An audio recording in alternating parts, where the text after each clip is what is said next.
Quick question. Are you someone who loves knowing people, their motivations, and their secrets without the hard, exhausting work of getting to know them? Years of friendship and building intimacy? Who's got time for that? Do you have the dark urge to rifle through people's belongings, feeling giddy at some juicy information you've uncovered in their personal space, i.e. their room? But of course, in real life, you know it's wrong and hold these dark thoughts back. Do you like mind maps? Connecting details together in those mind maps. So many mind maps. Oh, and are you also a fan of horror and spiritualism set in the Victorian era and inspired by Irish mythology? Well then, I've got the perfect game recommendation for you. P.S. This video will contain spoilers, so if you're interested in giving this game a go yourself, I suggest skipping those parts. Of course, I'll give another spoiler warning when that time comes. And now, let us begin our review of the Seance of Blake Manor.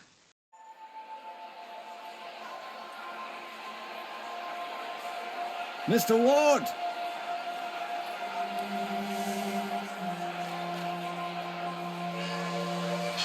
I'll waste no time, as there's none for wasting.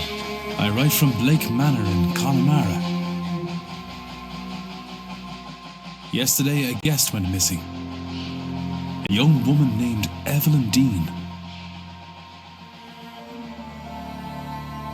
Everyone here carries on as if nothing has happened. She has not left. Of that I am sure. This envelope contains £200. Please, sir, accept this money and come quick, for I fear she's not long for this world. A further £300 will be paid out if you find her alive. I know the west of Ireland might well be the far side of the world for its distance from you. There's no one else to turn to. I hear you are an honourable man, a steadfast investigator, and, perhaps most importantly, godly. I pray for the girl that this is true.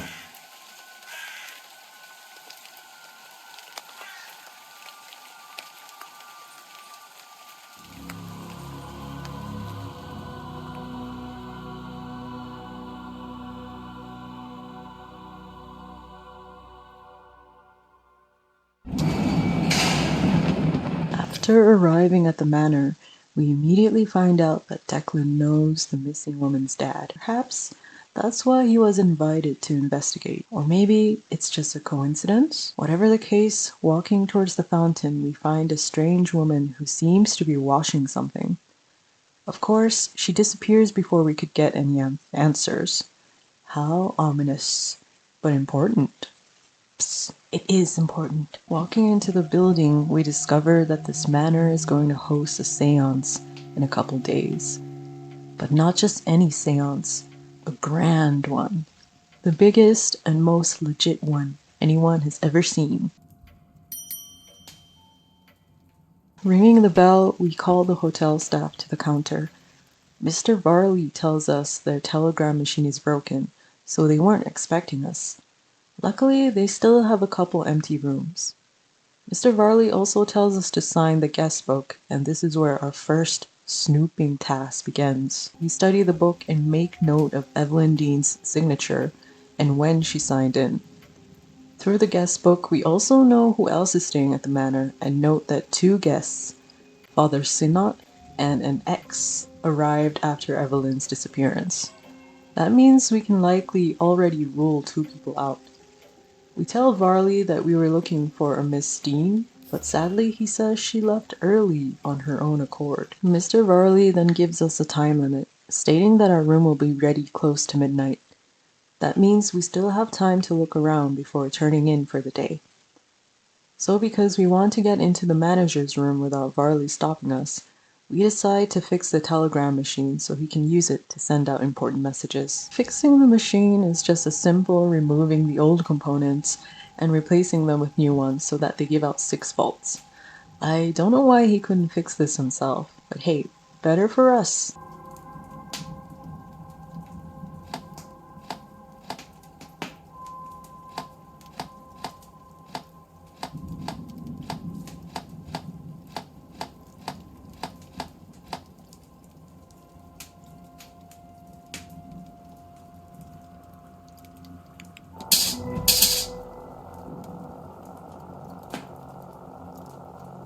Varley then leaves the room and we're free to look around.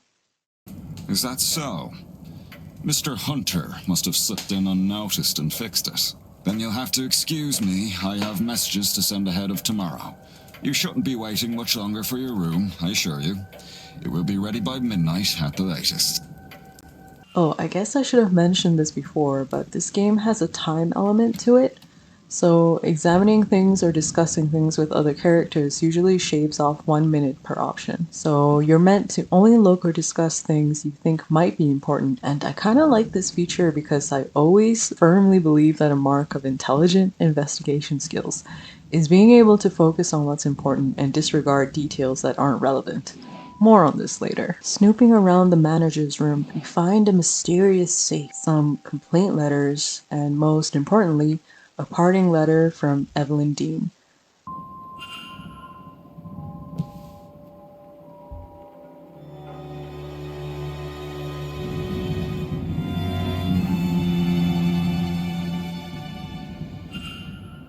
Looking closer at the signature on this letter and comparing it to the one on the guest book, however, shows that this letter was forged, since the signatures don't match.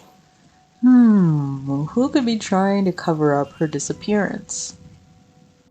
Suddenly, Mr. Varley calls out for us, and, not wanting to be caught seen coming out of the manager's office, we make for the window and climb out.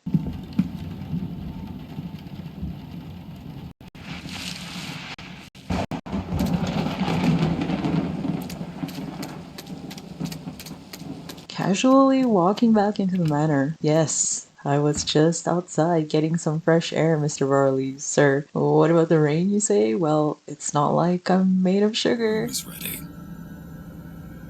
Mr. Doyle has taken your luggage ahead. Anyway, we go towards our room and say hello to the porter, Seamus Doyle. Breakfast is served at 9 a.m. in the East Wing Dining Hall. Nice chance to meet your fellow, guests, that. Oh, I also put your luggage inside, sir. Anyway, sleep well, and all that. We scrutinize his appearance a little, making note of his sunken eyes, strange cross, and shaking hands before we enter our room. Room number 4, and rest for the night.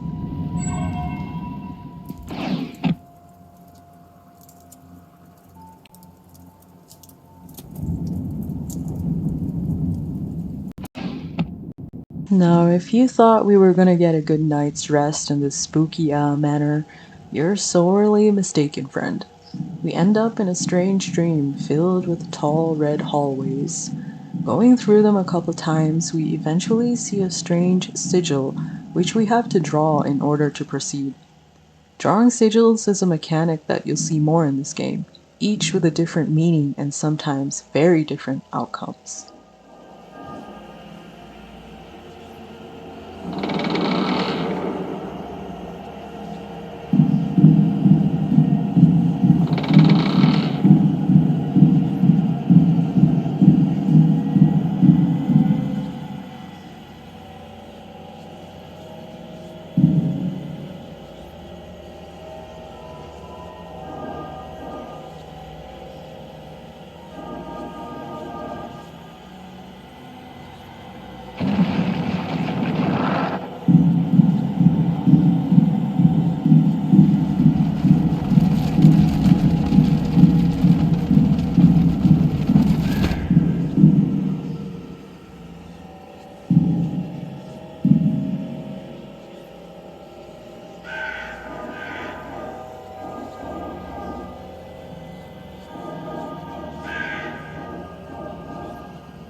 What on earth was that? The next morning, we wake up and hear a loud noise outside the room. Stepping outside, we see some people gathered around what seems to be a dead crow. Ooh, bad omen. Here, we're introduced to the cast of characters of Blake Manor, and there are a lot of them. Well, more snooping for me to do then. All we had to do was hit the wrong pawn.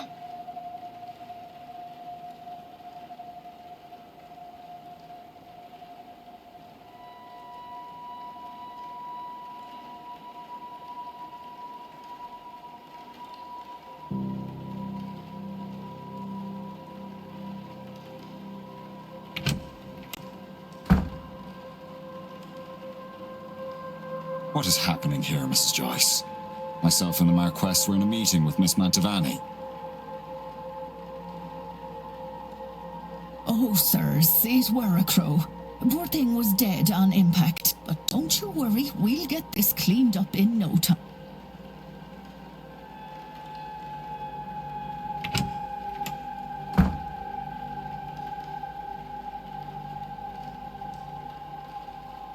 Sorry, Marquess.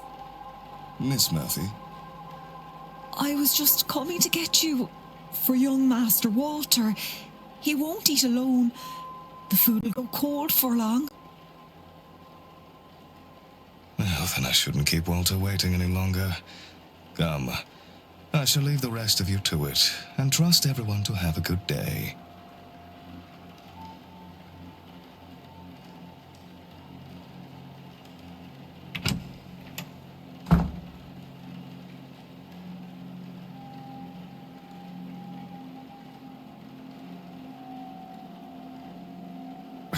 What's all this about a dead crow?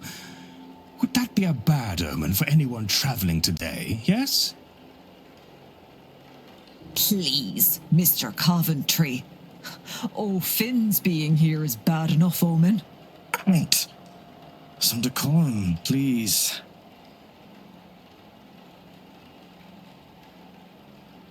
Ha! She said far worse about me, and it all true. Aye, it's a bad omen, Coventry. No doubt about that.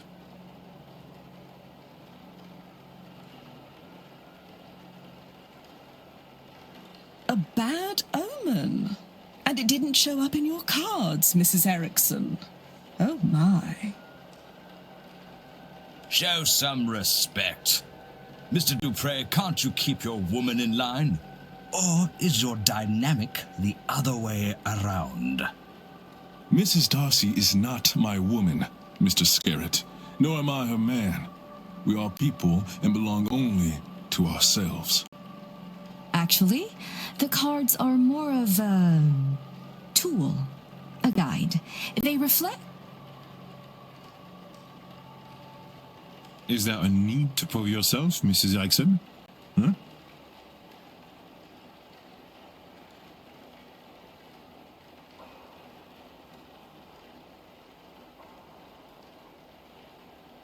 From here on out, the real game begins. Since most of the characters are here for the seance and will likely leave after it, Declan Ward has this day, Saturday, and time on Sunday before the seance starts at 9 p.m. to find out what happened to the missing Evelyn, as well as identify the culprit. The culprit? Huh? Why does that sound so familiar? Like it's triggering some past memory. Bad memories. Anyway, now that we've gotten the intro and premise covered, I'm gonna start talking about what I enjoyed and what I didn't like about the Seance of Blake Manor. If you've been affected by brain rot and now have the attention span of a goldfish, here's a summary of the positives and negatives right here on screen. Pause to read if you need longer. Alright, first, let's talk about what I mentioned before, how actions take up time. So initially I went in being really careful about it. I made sure to use visual cues to see if something was worth examining. Like if I found a generic looking book, I wouldn't examine it.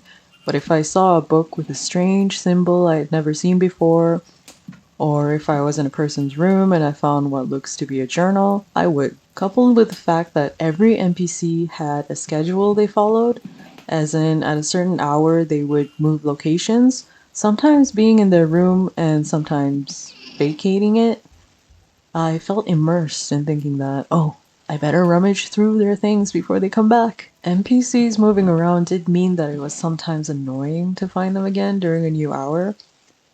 You can find some of their schedules, but somehow I didn't find it for everyone, so I did have to wander around sometimes just to find someone.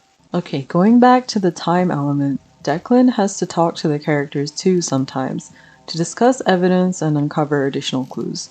And this too uses up time. You have to choose what to discuss with them carefully though, as a lot of times, if it's a topic that doesn't interest them, is irrelevant, or is something they don't want to talk about, they'll just give you nothing. Every character has a mystery surrounding them, mainly on why they're there at Blake Manor. Once you find enough clues, the game will tell you that you can form a hypothesis by using keywords in your mind map. If successful, you can confront the character about it. This results in them confirming what you've just hypothesized, praising your big brain for figuring it out. Then, they usually want you to act on something which will afterwards reward you with a cutscene and bring their personal mystery quest to a close. This is important because remember, someone here was responsible for Evelyn's disappearance. If you close their personal mystery and it isn't related to that, you can effectively eliminate them as a culprit. And I think I kind of became really efficient at deciding what was worth my time because later on in the game I had so much spare time and had solved everything I could at that moment. Some new evidence can only be accessed after a time event, you see. So I had to either engage in chit chat with the guests, which didn't progress any mysteries, but was still interesting for lore building, I suppose, to pass time or just skip time altogether. This was especially evident in the second and last day. I guess I understand why the devs did this because it would kind of suck to get completely locked out of certain mysteries if you didn't figure it out in time. And it is friendlier to more casual players.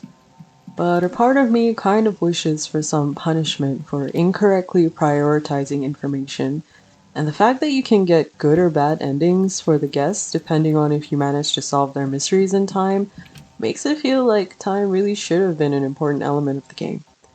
It's still enjoyable for a more serious player. Just be prepared to hit roadblocks where you need to just skip time in order to progress. Alright, enough about time.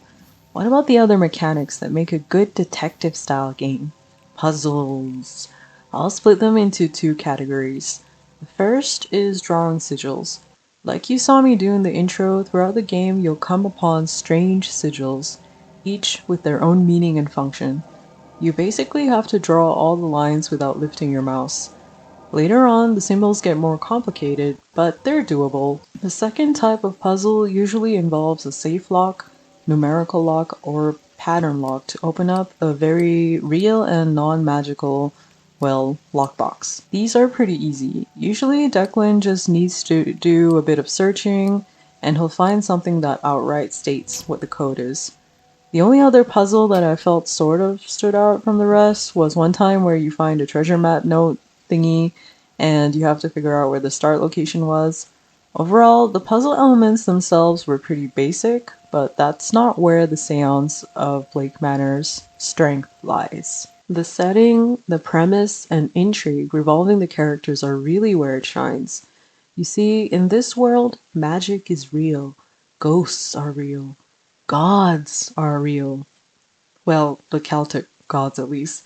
I didn't see any sign of that other god. I've never lived in Ireland and I'm not familiar with the many mythological, spiritual concepts there, so it was very interesting to learn about things like the other world of Tir na Nog and the confrontation between the Milesians, basically the people who settled down in Ireland, versus the Tua Tuatha de wait, Tuhat, Tuhat, Tetanen. Tuhat de Danann. All this overarching lore is of course connected to the story of Blake Manor and the disappearance of Evelyn. In fact, one mythological element that was introduced, the washerwoman who we saw in the intro, I initially thought she was just there as a spooky woman spirit that was just there for spookiness. Turns out her presence and what she is does help you determine who the culprit is later on. It's all connected and coherent. The game even took me by surprise near the end with a thing that I wasn't expecting, which I won't say yet because I don't want to spoil too much.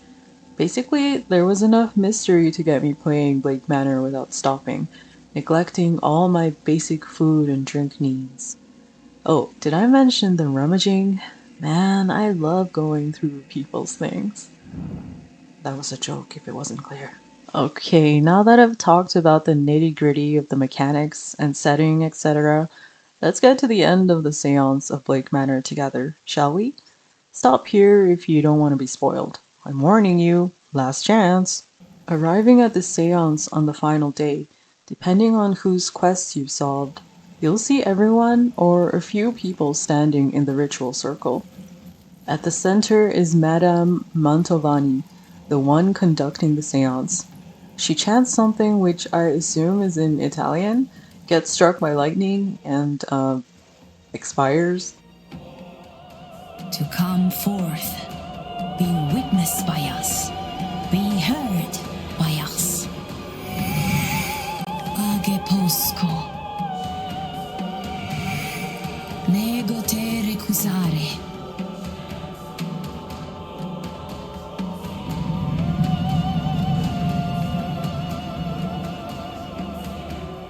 Good Lord. They come.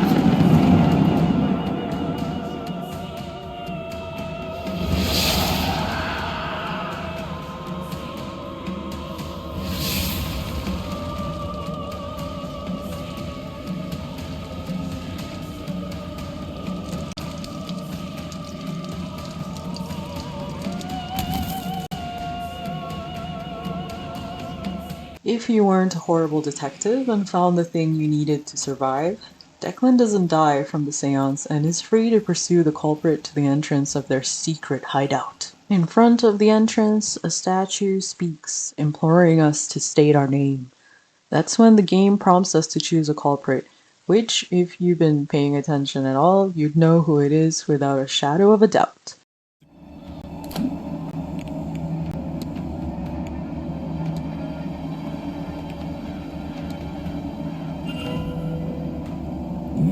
Welcome, Simon.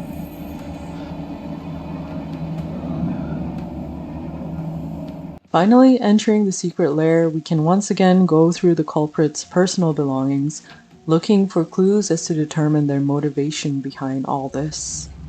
It turns out that the culprit, Mr. Coventry, is the descendant of the Blake family, but a branch of it that was forgotten, or would it be better to say hidden away? This line was the original inheritor of Blake Manor before it was taken by the family line of the current Marquess by force. So, there's the hidden motive. It's the birth certificate of a Henry Blake, who seems to be the older cousin of Jonathan Blake, the actual heir to the title and lands here. His father died when he was still a young lad.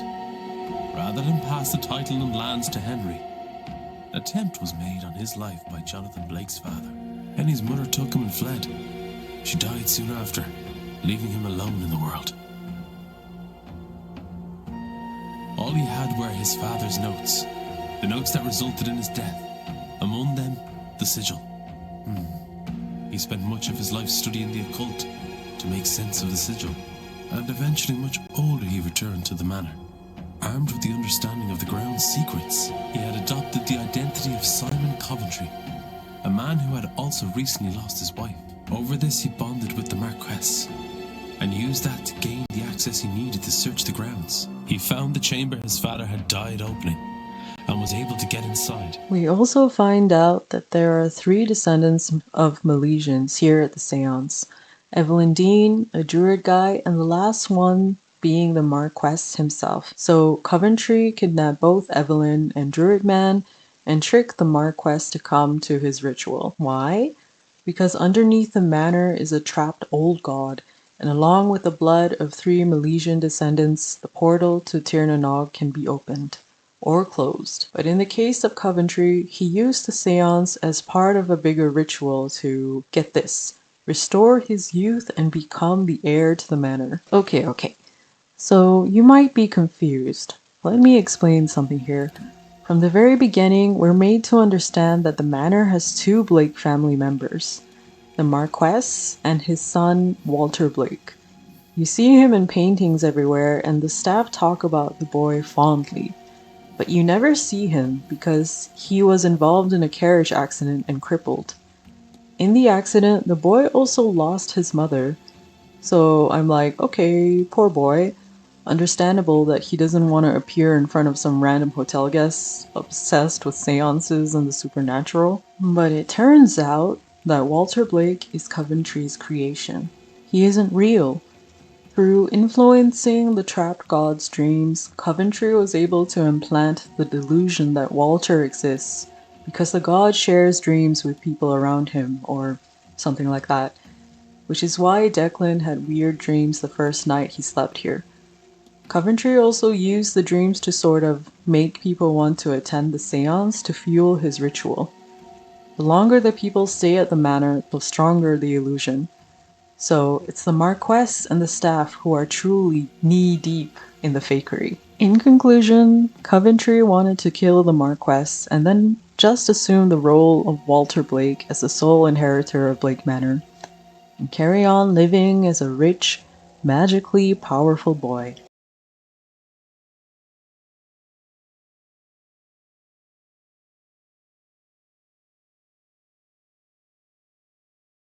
Okay, so we convinced the Marquess that he was tricked. He gets really angry because not only did he lose his beloved wife, whom he was obsessed with, by the way, but now his fake son was also taken from him, whom I guess he truly loved too. His capacity for love is just so huge. He attacks Coventry and the two fall into the pool of blood underneath the trapped god.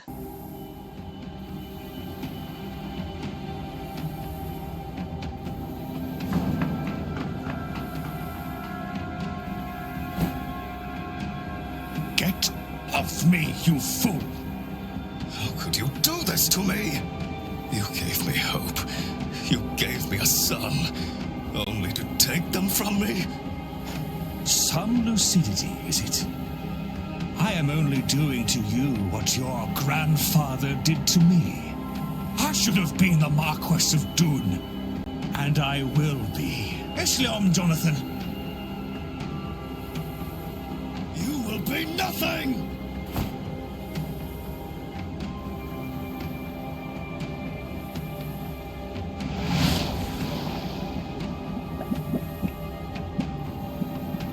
Okay, I guess we have all three Milesian bloodlines now. That means we have to do something about the portal. So if you were an expert detective like me, you would have found three sigils to use on the portal. Open, close, and release. Let's see what happens when we draw open.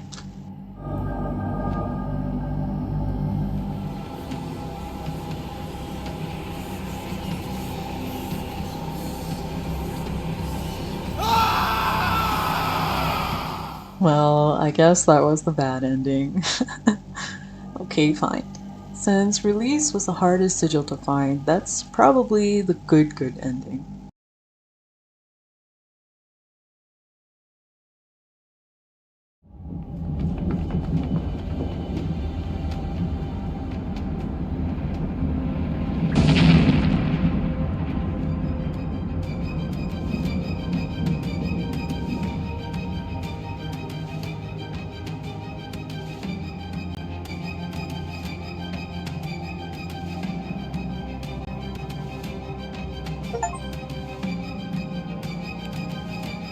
And that's the end of the Seance of Blake Manor. Apparently, the other two Milesian descendants, the Druid and Evelyn, could end up dead when you reach them, and I assume that's based on how many other guests you prevent from dying at the seance. Final thoughts. I really enjoyed this game. It took me about 20 hours to complete and just one playthrough to solve all the mysteries it has to offer. It's not very difficult, but it's not yawn-inducing levels of easy either. The setting is great, and I now have a budding interest in Irish mythology and perhaps one day visiting the country. Seems like the developers Spooky Doorway also have an older game called Darkside Detective, which I might give a go someday. After the disappointment of Raincode, yes, I'll never shut up about it. I kinda lost interest in detective style deduction-esque games, but now I'm kinda interested again. Hooray! By the way, I'll take recommendations if any of you guys have a good mystery style game I should check out. And that's it for this video. I hope y'all enjoyed it, even if only a little bit, but hopefully a lot. Don't forget to like and subscribe if you want to, and I'll see you next time.